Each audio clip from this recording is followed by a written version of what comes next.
7.5, using the Pythagorean Theorem. Same standard, not technically on this standard, but we're going to use this Pythagorean Theorem and to prove that things are now right triangles. So we're going to keep using a squared plus b squared equals c squared with Pythagorean's theorem, but we're going to use this word converse.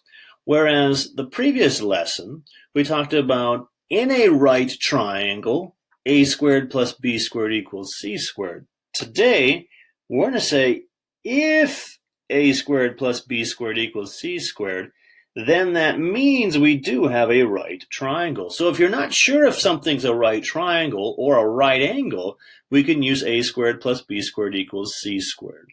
Another thing we're going to look at today is the distance formula. And that guy is this entire equation.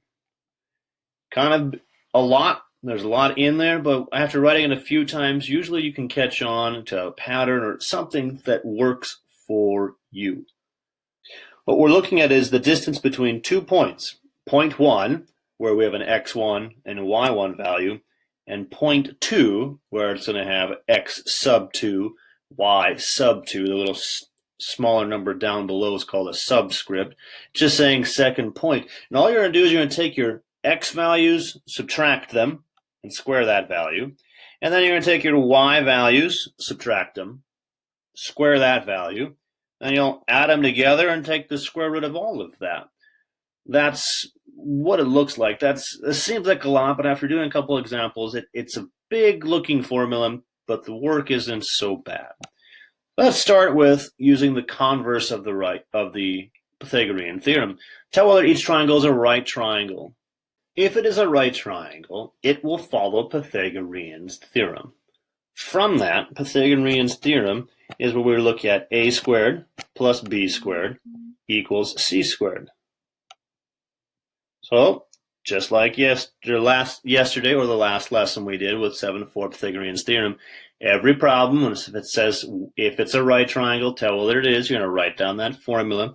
And for me, again, I'm going to start right away by finding that hypotenuse. This looks like it should be a right angle, so I'm going to put that in there and go this way. That's going to be the hypotenuse. That's going to be my letter C. Another thing to think about would be this, is if there's no picture in front of you, you can follow ABC in order, or when you look at it, the hypotenuse should be the longest side. So if you're not sure which one's the right angle or whatnot, the side that's the longest side, the longest length, should be the hypotenuse. Key phrase, should be. But here I can see a right angle, so I'm going to plug in 42 to be my hypotenuse, to be my value C. So 42 squared, and that means the other ones, 36 and 24, pick one. Plug it on in. Now, in Mr. Walls' class, when we look at this, you've got that formula, which is good. That's your point. You've got the work. Now, from there, grab your calculator, and you can, again, in one step, you can just type in 36 squared, or 36 times 36, plus 24 squared, or 24 times 24, and get that value, which is 1,872. And now, if it's a right triangle, it should equal 42 squared, or 42 times 42, which is 1,764. Are those the same? Do we have the same value? No. Is it a right triangle then? You can put down your final answer of no. If it says to justify your reasoning, you can say that the square of the legs does not equal the square of the hypotenuse. You can say a squared plus b squared does not equal c squared. It does not follow Pythagorean's theorem. Once again, find out which one it is. This looks like the right angle. It's pointing across from a larger side. So start with that first formula. A squared plus b squared equals c squared, just like last lesson. Yep, every time you're going to write it on in, because my c squared, I know my hypotenuse is 1.3 or 1 3/10 squared. And now from there, your other legs of the triangle, pick them, put them on in. If you need to, because of the decimals, if you want to put them in parentheses, If it helps you better, go ahead. If not, you can just leave them all as decimals. Either way works for me. Show me that work. Don't forget the square. Grab your handy dandy calculator and let it do some of the work. So you just take 0.5 or half squared plus 1 2/10 squared, or 1.2 times 1.2.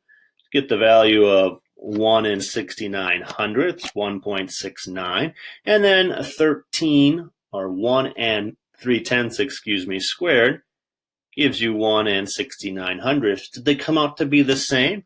If yes, then are they a right triangle? Yes, it is. Now you can tell me, Mr. Walls, looking at the notes, that doesn't look like a right angle. And again, we're in geometry, so we're not going to go by how things look. We're going to go by what we're told. And here with these numbers given, we're going to find out that they are the same. Mr. Walls, this leg over here doesn't look much like this. But it doesn't matter. You can tell me that the two legs look pretty close to the same size.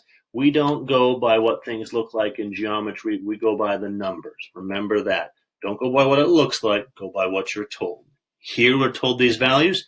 Plugging them into Pythagorean's theorem, they work. Thus, the converse of the Pythagorean theorem, we've proved, part B, is a right triangle. Now, find the distance between 2 points. We're going to break out that distance formula, which again can seem like a lot. You can jump back. I recommend that you have it out in front of you for your homework, whatever the assignment is, because you need to know that D equals x1 minus x2, put that in parentheses and square it, plus y1 minus y2, put that in parentheses and square it. And that whole thing needs to have the radical sign, the square root sign over it. Now, it does not matter which point you pick, but whichever one you're going to pick, make sure you keep that first. Here's what I mean. In class, we would have a discussion because it's notes. I was going to pick the first point and make it first. What is the x value in that point? It is 1. Please remind yourself, if you need to, just like in the alphabet, X comes before Y in the alphabet, thus then you're in order to pair the same thing. Now over here, what's the X value in that other point? It is 7. Keep them separate like that and square them. Plus, now going back to that first point, that point that we picked as the first one, it needs to be first. The Y value is -5. Notice when we look at this, the 1, -5 from our first pair are listed first. Don't switch them around.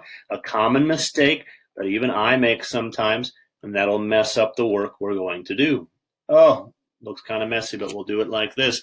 So now again, you can show all the steps of the work, or you can kind of show them in there, where again, when we subtract these, that gives us a -6. A -6 squared gives us 36. Plus, don't subtract, add the opposite. Should have done that over here. So 1 plus a -7 gives us -6. A -5 plus a -4 gives us a -9. Square that. Remember, a -9 times a -9 gives us 81.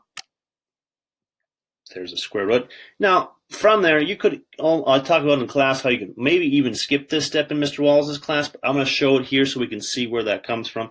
Because when we're trying to find the distance, you got to start with that first step up here with the formula. Then you got to plug everything in, and then somehow show me some work, and then come down here where distance equals the square root of 117. Now, as you're looking at that, that's where you're going to type it into your calculator. Is it a perfect square? Ugh, it came out as a decimal. Here's where you need to follow instructions. Be very careful. See what your assignment, what IXL, what the assessment, the quiz test says, what your teacher says. If it just says to find the distance, you can go right here, and that's the exact answer. If it says to simplify the radical, don't forget that we're going to try to pull out perfect squares, and we'll talk about that in a different lesson. But if that's what the instructions say, make sure you simplify the radical by pulling out perfect squares.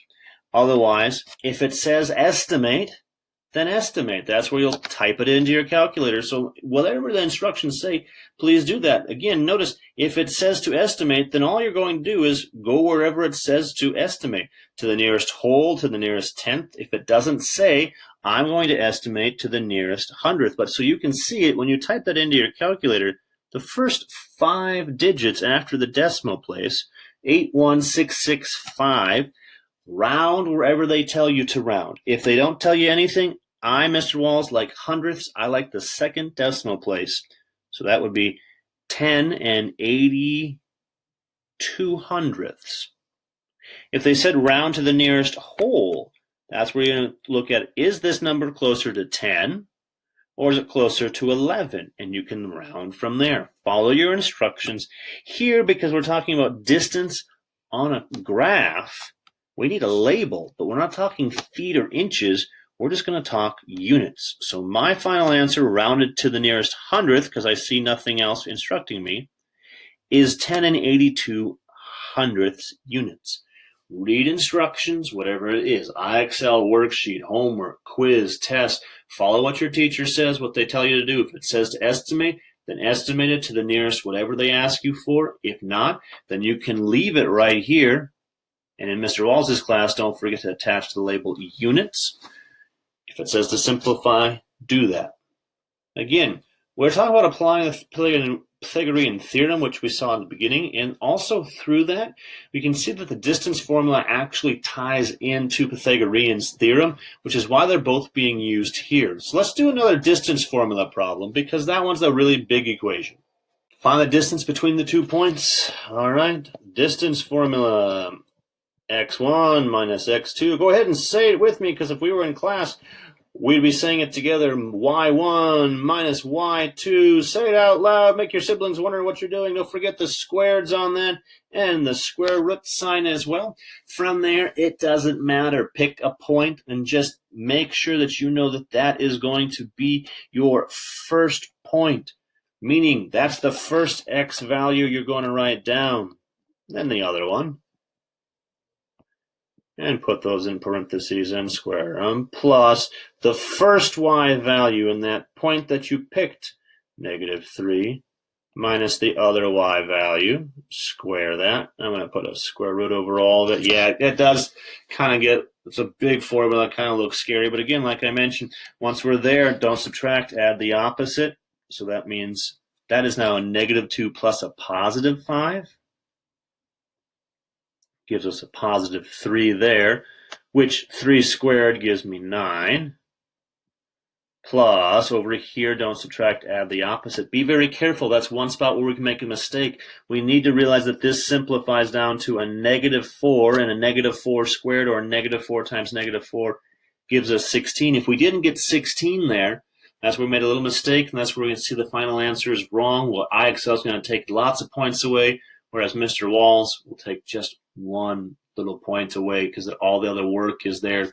So with a tear in my eye, again, the red pen comes out. I'm going to bring that along down here, the d equals and the radical sign. So d equals the square root of 25, which you can type into your calculator, or you can say, oh yeah, that's 5. That's a perfect square because it came out to be our answer, an integer, a whole number. Don't forget our label of units. Every time you're going to write down that formula. Every time. Why? Well, just like I've said before. 1, because I told you so. But no, seriously. 1, I told you so. 2, it's a point on a quiz test or assignment. 3, it's going to help you memorize it. 4, by putting it down correctly, you have it right, which means you should have the best chance of getting the work right. As I mentioned, there are spots where we can make errors, like right here, where we don't subtract, add the opposite wrong, or just make a quick mental mistake, and 3 plus 2 is 7. What? How did I get that? They happen. But when you write the formula down, you're memorizing it, you're going to use it right, you're going to get the point for it, and you're going to be able to follow those instructions. Today's lesson is on 8G7. That's our standard on applying Pythagorean's theorem. Now, it says in our standard up here to unknown side lengths, but when we talk about applying that theorem, we can apply the Pythagorean theorem like we did today using the converse. Even though we still need to know a squared plus b squared equals c squared, we can use that to prove something is a right triangle if they don't tell it to us, because a squared plus b squared equals c squared is the Pythagorean theorem for right triangles. So if a squared plus b squared works, then it is a right triangle. That's what we're doing. We're going to use the converse of the theorem to identify right triangles. We're going to use the Pythagorean theorem or the distance formula to find distances, because sometimes you could use one or the other, and then solve real-life problems.